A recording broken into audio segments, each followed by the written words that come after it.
Hello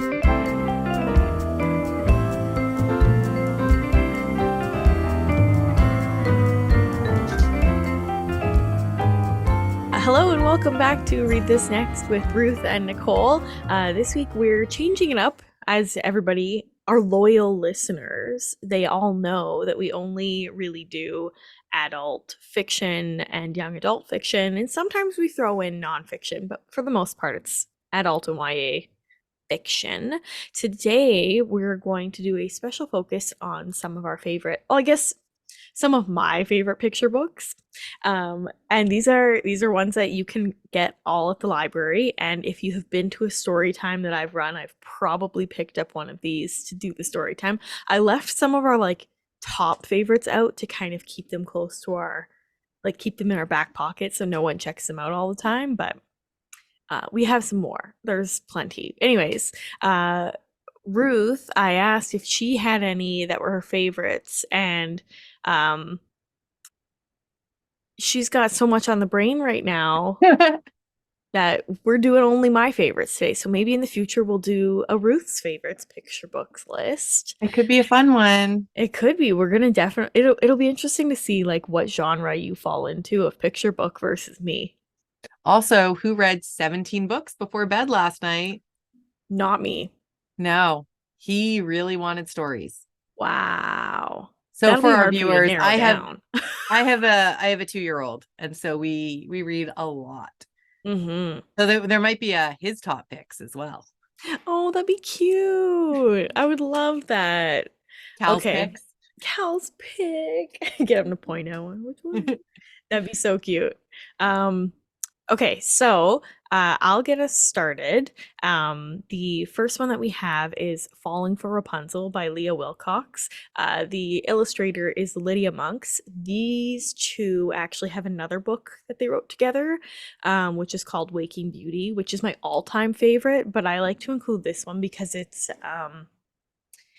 really silly. This is I think most of the ones I always picked are silly, but this one's about a prince who sees beautiful Rapunzel in her castle with her hair down, and he goes, "Oh my goodness, what a beautiful lady. Rapunzel, Rapunzel, let down your silky tresses." And she keeps mishearing him.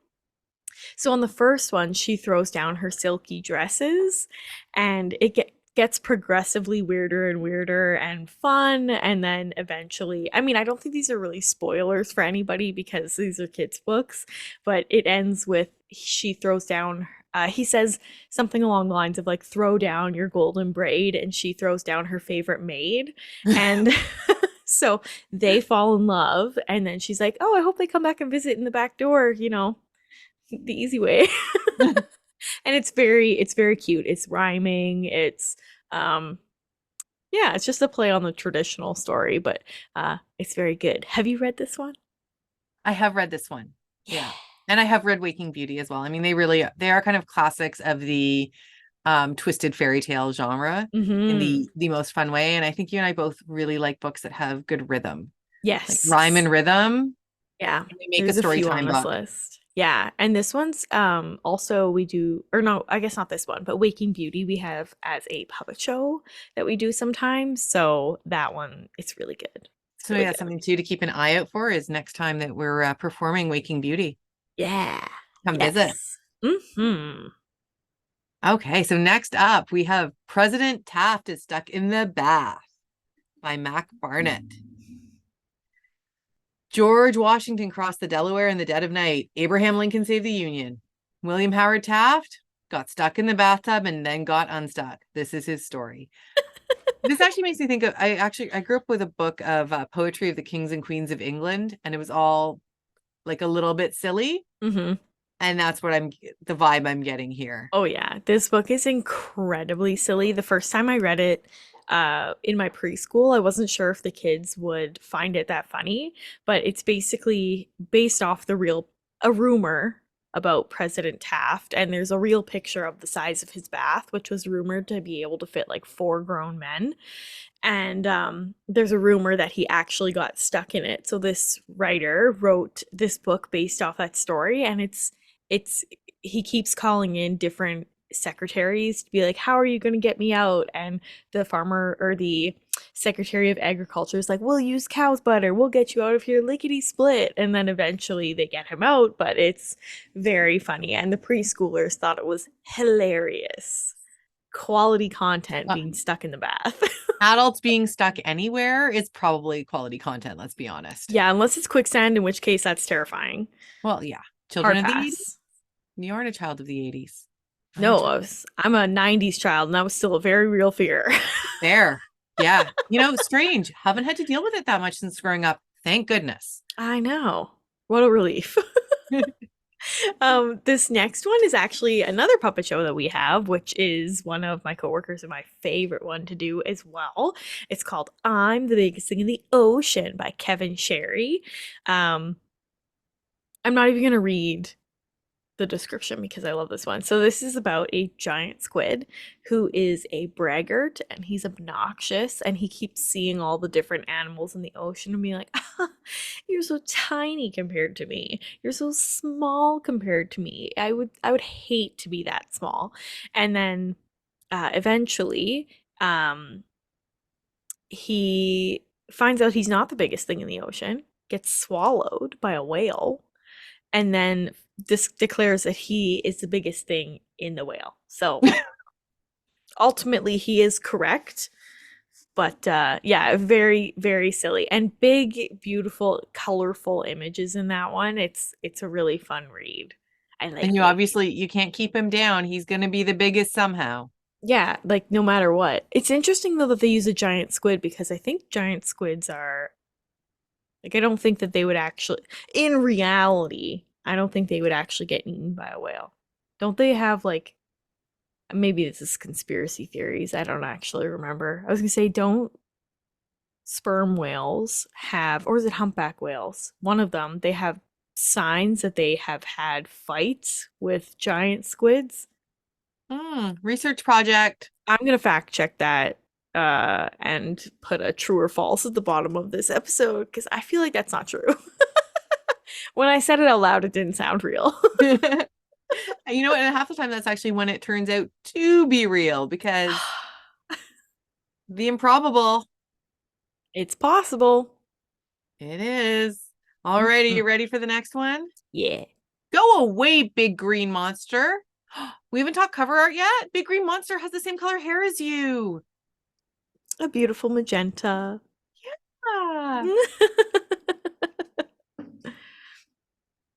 Ah. So this is by Ed Emberley. What has a bluish green nose, sharp white teeth, and big yellow eyes? And the answer is not Nicole. It's a big green monster. But don't be frightened. Turn the pages of this die-cut book and watch him appear. Then when you're ready to show him who's in charge, just turn the pages and make him disappear. Ooh, there's some real power here. Mm-hmm. Yeah.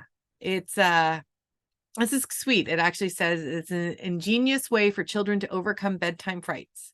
It's I can't speak today. His groundbreaking book about mastering fear and emotion through play and imagination has been a best-selling favorite for decades and feels as fresh and innovative today as it did in the early 90s when it first came out. So I have to say, I love that this list has some classics on it as well as some newer books. Mm-hmm. I tried to do a solid combo of everything.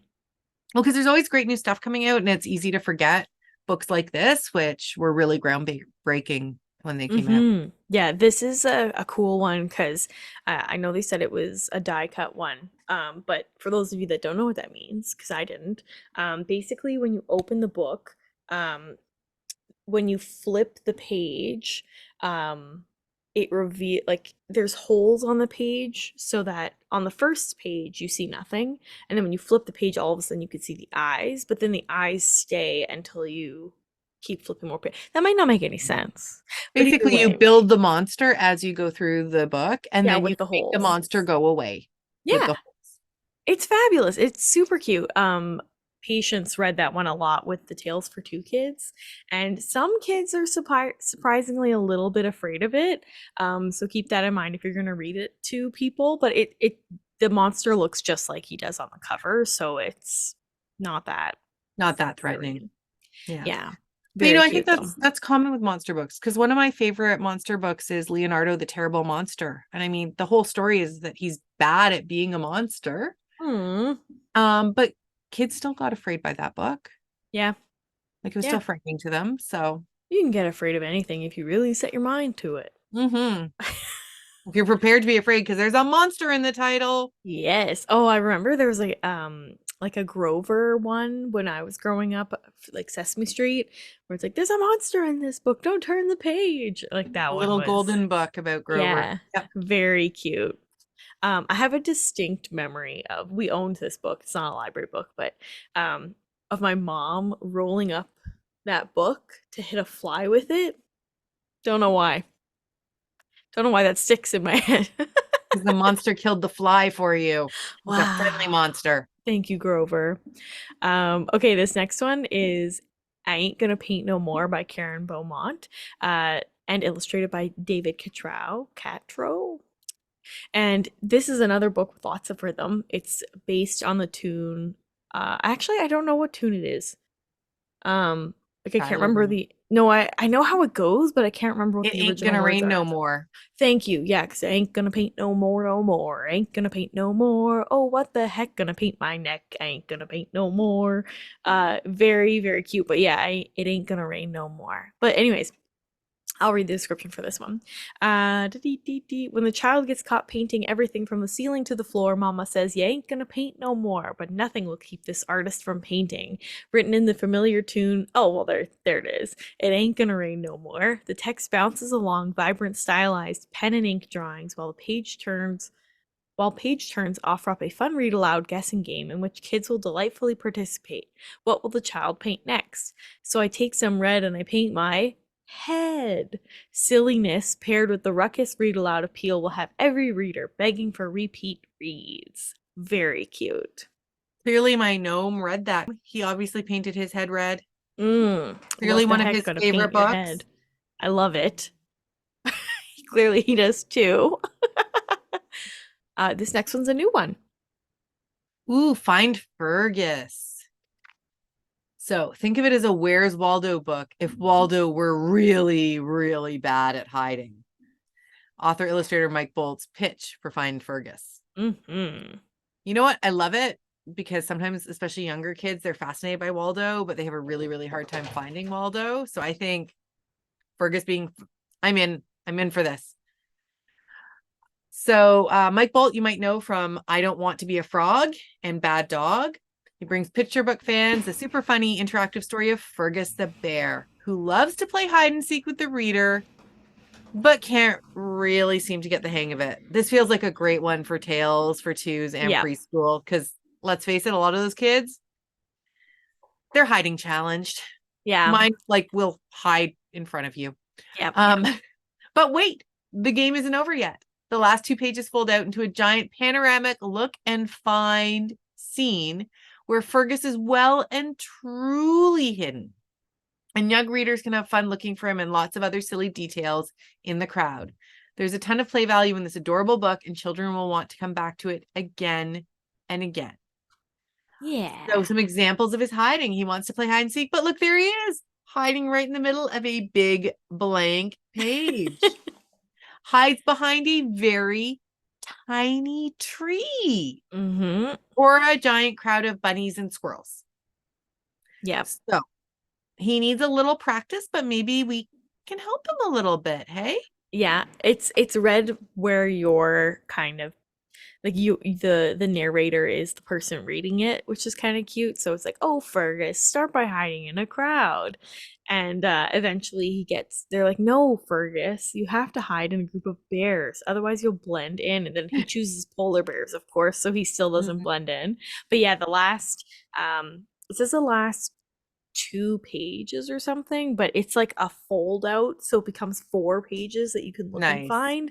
And on the very back, it has kind of I Spy stuff like, can you find the 4 geese on the page? Can you find the glasses on the page? So it's a very cute one. It's not super long either. It's just you would whip through it. It's Yeah. good. Yeah. It sounds super cute. Yeah. I think I accidentally picked a whole bunch that are all puppet shows. So this is Unicorn Thinks He's Pretty Great. I think that's actually probably because the picture books we love best, that if there's any way in which they lend themselves to puppet shows, we tend to write them into puppet shows. Like you're not going to do Yeah. a book that you didn't adore Yeah. as a puppet show, right? And like some of them, I think Fergus, from the sounds of it, would be pretty challenging to do as a puppet show. Mm-hmm. Yeah. So like it has to be the right book, but those books that we really get into, you want to see if you can perform it. Yeah, exactly. Yeah. So this is Unicorn Thinks He's Pretty Great by Bob Shea. Uh Apparently it was a Goodreads Choice nominee for Best Picture Book in 2013. So it's a bit older now. Hi, I'm Goat. Things were fine around here until Unicorn showed up. So what if he can fly or make it rain cupcakes and turn stuff into gold? Big deal. I can do some cool stuff too, like hey, what are you doing? Why are you opening the book? He's just gonna tell you how great he is. Blah, blah, blah. Go ahead. Just don't say I didn't warn you. Dopey unicorn. So the entire thing is basically Goat thinks that Unicorn is pretty special and has lots of cool talents. And it's ultimately a story about Goat learning how great he is and realizing that Unicorn thinks a lot of the things that Goat can do are cooler than what he can do. So, you know, a classic story of like the grass is always greener and you don't know what you have until you see it from someone else's eyes. So, um it ends with a lovely moment where Unicorn's like, I think that we could become a superhero crime fighting ninja duo team, and they become friends. So, spoiler alert, happy ending. Very Woo! cute. We love a happy Mhm. ending. And Yeah. honestly, it is that whole thing of, right, you don't necessarily recognize your talents because to you they're just normal, Mhm. where someone else's talents are the things that make them special or unusual Yeah. to you, right? It's all what our normal is. And Yeah. appreciating that we all have something to bring to the table. Yeah, it's got a nice message in it. Yeah. All right, next up we have Bathe the Cat, which I think is a really bad idea. Like just gonna lead with Alice B. McGinty. Sorry you wrote this book, but bathing the cat is never a good idea. Trust me, they know. Well, all right, let's see what we have to say about Bathe the Cat. So written by Alice B. McGinty, illustrated by David Roberts. Bathe the floor, sweep the dishes. This riotous romp of a picture book follows a frantic family as they try to get some chores done with no help from the family cat. It's true, mine go and nap when we try to clean. Yeah. The cat keeps scrambling the list of chores with hilarious results. This is how we ended up sweeping our dishes. I see this. Mhm. Get ready for a rollicking read aloud with a truly perfect ending. It's cleaning day.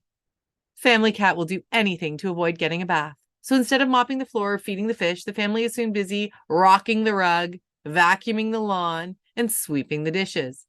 Bouncy Rhyme carries the story headlong into the growing hilarity until finally Dad restores some kind of order. But will the cat avoid getting his whiskers wet? Yeah. Ooh. It's very cute. It also has two dads Yeah, as I the see. parents. And it's just it's just silly. It's just silly, and the cat keeps coming up with new ways to mess up their day. So they keep kind of repeating tasks, but not really because everyone's doing them. And then eventually they figure it out. But it's a good read. I also feel like there's a little gentle prod of people who are too meticulous about their lawns because we're going to vacuum the lawn. Yeah. Maybe that's not intentional, but that was the first thing my mind thought of. Yeah, you're like, well, we gotta clean the lawn Yeah, just in you know what? You case. you don't want to you don't want a single blade of grass out of place.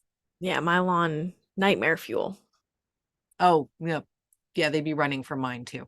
Yeah, yeah. I got permission, but I convinced Alex, my partner, to put more garden in the front yard. Pretty Yay! excited, which means less lawn to mow.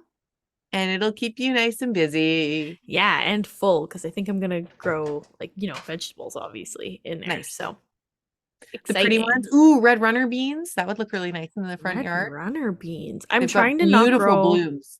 Oh, I'm trying to grow only things that deer won't go for because we got a lot of deer in our area. Okay, we'll do some research about the red runner beans because they really have Yeah. a gorgeous blossom and they're great for our Okay. climate. I'm Sorry, gonna do not a that. gardening show, but This is this is us. It's who we are. All right, I'll take us on to the next one though. This is one that I haven't read, but one of my coworkers suggested it. So I don't really have much to add here, but I will say this one is a staff wreck. This is Steam Train Dream Train by Sherry Dusky Rinker, and the illustrator is Tom Lichtenheld. In this book with rhyming text, the dream train pulls into the station, and all the different cars are loaded by the animal workers, each with the appropriate cargo.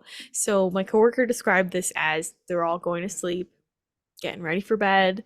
Each different animal gets on the train at different points, and they all have their own cargo, like it says. It sounds like it's a very good bedtime story, like puts you at ease, puts you to sleep, rather than some of the more silly ones, which why not read those before bed? But this is more like a little more take a breath. gentle, a little Gentle. less boisterous. Yeah. Yeah. That's exactly it. So yeah. And I mean, that's something that comes up too when we're talking about library programming. We're usually doing it in the mornings. We do a lot of boisterous because we want the energy, like Yeah. the good energy in the room. And we're trying to hold a larger group's attention. So we do Mhm. tend to pick those sort of like higher energy books. Yeah.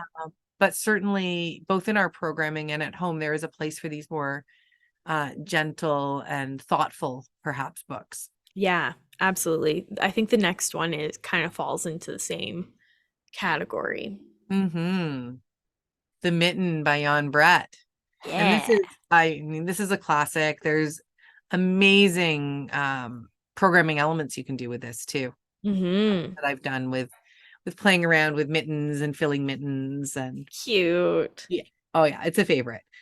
And also just this is one of those picture books that I think is really great for all ages because there's the central picture of what's happening, and really beautiful illustrations, but there's also illustrations around the edges where there's more going on and you can discuss it with an older child, which is Yeah, it's got a lot of beautiful details in yeah, the book.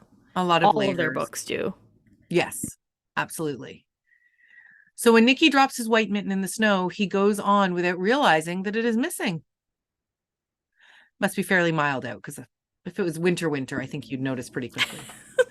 One by one, woodland animals find it and crawl in. First a curious mole, then a rabbit, a badger, and others, each one larger than the last. Finally, a big brown bear is followed in by a tiny brown mouse. And what happens next makes for a wonderfully funny climax. And I mean, they find this quite amusing. It's, there are other stories like this where a relatively small object, as different animals go in, expand. The other one I think of is Mushrooms in the Rain, where animals shelter under the mushroom and it gets bigger and bigger as I more haven't read animals. that. That's Oh, it's a good cute. one. We should have a copy. I'll double check and I'll send you a note. Cool. So as the story of the animals in the mitten unfolds, the reader can see Nicky in the borders of each page. So that's the details we're talking about on the side, walking through the woods, unaware of what is going on. Once again, Jan Bratt has created a dramatic and beautiful picture book in her distinctive style. She brings the animals to life with warmth and humor, and her illustrations are full of visual delights and details faithful to the Ukrainian tradition from which the story comes. Very, very cute. Can't recommend that one enough. It's just a nice book. The next one, we're taking it back to Silly Town. This one the series is called Kids or Books That Drive Kids Crazy. I am obsessed with this series of books. It makes me laugh every time I have to read it to a group. So this one in particular is called Did You Take the Bee from My Ook? So it's by Beck Stanton and Matt Stanton, from the brilliant brains behind This Is a Ball, which is another really good one, which basically like points at a cube and goes, "This is a ball," and then of course the kid will be like, "No, it's not." Like, yeah, it is. It's a ball, and it keeps going and getting continuously worse. Okay, two things you need to know. Firstly, your favorite thing in the whole world is the letter B. And secondly, you're about to sneeze and all the B's are going to be blown out of the book. So, until you can get your favorite letter back, you're about to sound really, really silly, and the kids will love it. And that's the basic premise. And you just keep reading sillier words without the letter B, and it's just a riot. Like this one I don't think makes kids as like frustrated. The book the book This Is a Ball makes kids frustrated, so keep that in mind because you're Because just they know like it's not a lying to ball. them. Yeah. Yeah, you're lying to them. You're like, no, this is a ball. This is two balls. And it's just like two squares. Yeah. Frustrating. Yeah. Or So they think you're just not very bright. yeah, they're like, actually, that's a ball. It's really good. Yeah, so we actually have one more, but I actually wanted to read about tell you about this one. Is that okay? Yes, of course. Okay, this one, all of these other ones are kind of ones that I read starting when I started working at the library. This one is one that I do read out loud to kids, but this is one that my mom read to me when I was a kid. It's called Stephanie's Ponytail. I couldn't get the image to copy for some reason, so Ruth, you can't see it, but Oh, I know it. yeah, but the audience gets to see it. So this is by Robert Munsch, and a classic. So basically, this girl named Stephanie wakes up one morning and her mom's like, "Well, how do you want to do your hair today?" She goes, "Can you put it up in a ponytail?" And her mom goes, "All right, it's kind of weird, but I'll do that for you." So she puts it in a ponytail and goes to school, and all the kids in her class go, "Ugly, ugly, very ugly," which is rude, obviously. But then the next day, she comes to school, ponytail again, and everyone's wearing the ponytail. And Stephanie's like, "What the? Bunch of copycats." So then the next morning, she wakes up. Her mom asks her, "How do you want me to do your hair, Stephanie?" And Stephanie says, "Can you make it like a fountain on the top of my head?" And she goes to school and everyone goes, "Ugly, ugly, very ugly." And she goes, "It's just my hair and I like it." And everyone goes, okay. Next day, of course, they come in and they all have the ponytail on top of their head, and it gets progressively weirder and weirder. There's one at the front of her head, ponytails on the side, and then one day she decides to come in bald. So I'll leave you with that teaser, and you can decide what happens next, or you can borrow it and find out what happens next. Because as a kid, I laughed every time we read that book. It was so funny when it got to the bald part. So I have to then share two of my favorite Robert Munsch books. please do. Blackberry Subway Jam. Oh, I haven't read that one. Oh, it's so good. Basically, so imagine a subway comes through your house every day. One sec. What? Blackberry Subway Jam. It was a really... Yes, I have. Cute. Also, Jonathan cleaned up and then he heard a sound. Like it's got two different names. So I love that that's one. why I know that one. Yeah. I have it as like the mini book at home. Yeah, like I loved those. But that's one of my favorite Munches. The other one I have a real soft spot for is Purple, Green, and Yellow. I haven't read that colors on everything. Cute. And so the story with that is when I was a little girl, I used to I went to a number of Robert Munsch readings because he would regularly be reading near where I lived. Mm-hmm. And at one of his readings, I was there with my best friend, Bridget, and she was coloring on her shoes. Okay. Which was a total Bridgie thing to do. And so this story is actually kind of based on her. No way. And I just thought that was so, like, I knew he based them on like real kids. People. Yeah. So I don't have one of my own, but I have my childhood best friend sort of immortalized in this Robert Munsch story. That is super sweet. The crazy thing is I loved the book when I was younger, and it wasn't until I was an adult that I actually read the dedication inside and discovered it was from my own childhood, basically. That's wild. So what a small world. It is. Well, and then when we have Canadian authors too, right? Celebrate our Canadian authors. Yeah. Yeah. Really cool. So many good Munsch books. Oh yeah. If you're gonna all of them are great. Like Mortimer is another really good one. It's not for bedtime, but it is about bedtime and how he won't go to bed. And Mm. Love You Forever still makes my mom cry. See, that's not one for me. Not, No, really, eh? no. But Good Families Don't. Oh yeah. And the mud puddle and Thomas's snowsuit. Like we could just do a Munch episode at this point. Ugh. Just go check out all of his books and enjoy them because they're Yeah. all great. Yeah. So I guess that's where we'll leave it then, unless you have anything else you'd like to add. I don't think so. Okay. Now I just want blackberry jam and I've got some at home, so I'm all set. Perfect. You're golden. You're golden. I think I can picture the cover for Blackberry Jam, but I don't think you I've read probably it. can. Anyways, I will wrap us up. So like we always say, you can catch our show notes at www.tbplofftheshelf.com. I think I'm fully caught up now, which is great. I did like a 3-in-1 post, so we're caught up. And then yeah, make sure to like, comment, subscribe, do all that fun stuff. We're at TBAPL across the board.